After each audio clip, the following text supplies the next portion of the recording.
Aujourd'hui, nous nous trouvons à Beuvry, une commune du Pas-de-Calais, où des membres de la communauté des gens du voyage se rassemblent pour faire entendre leur voix. Depuis ce matin, une vingtaine de personnes manifestent devant la mairie, exprimant leur frustration face à une situation qui dure depuis trop longtemps.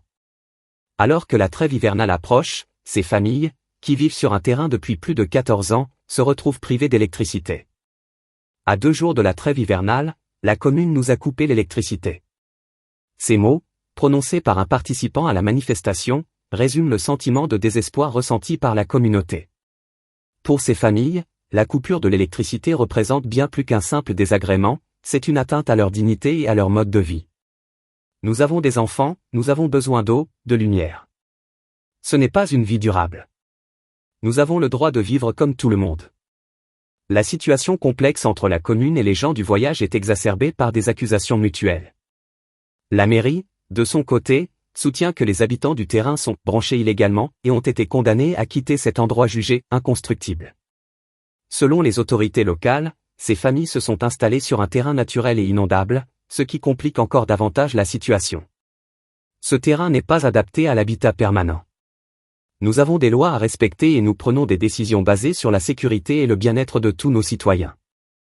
Malgré ces tensions, la détermination des manifestants est palpable. Ils sont résolus à poursuivre leur lutte pour des conditions de vie dignes. Un dialogue de sourds semble s'installer, chaque parti campant sur ses positions. Nous ne demandons pas la lune, seulement ce qui nous est dû, l'accès à l'eau et à l'électricité. Si nous étions dans le besoin, je suis certain qu'on nous aiderait. Cette manifestation s'inscrit dans une histoire longue et compliquée.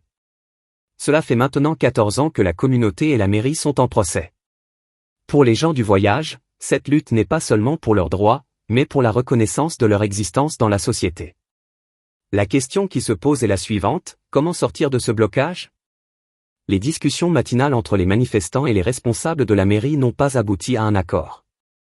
Pourtant, le désir de dialogue reste présent des deux côtés. Il est essentiel d'instaurer un dialogue constructif. Les besoins de ces familles doivent être pris en compte, tout comme les obligations légales de la commune. Alors que le froid de l'hiver approche, les conséquences de cette situation deviennent de plus en plus graves. Les enfants sont au cœur de cette lutte. Ils ne devraient pas souffrir des erreurs d'adultes ou des décisions administratives qui semblent ne pas prendre en compte l'humain. L'accès à l'électricité et à l'eau est un droit fondamental qui doit être respecté. À Beuvry, ce mardi 12 novembre 2024, la voix des gens du voyage résonne avec force. Leur manifestation est un appel à la dignité, à l'écoute, et à la compréhension mutuelle. Alors que le dialogue semble s'enliser, l'urgence de la situation rappelle à tous l'importance des droits fondamentaux. Reste à savoir si, cette fois, leur appel sera suffisamment entendu. La trêve hivernale approche, et avec elle, l'espoir d'un avenir meilleur pour ces familles.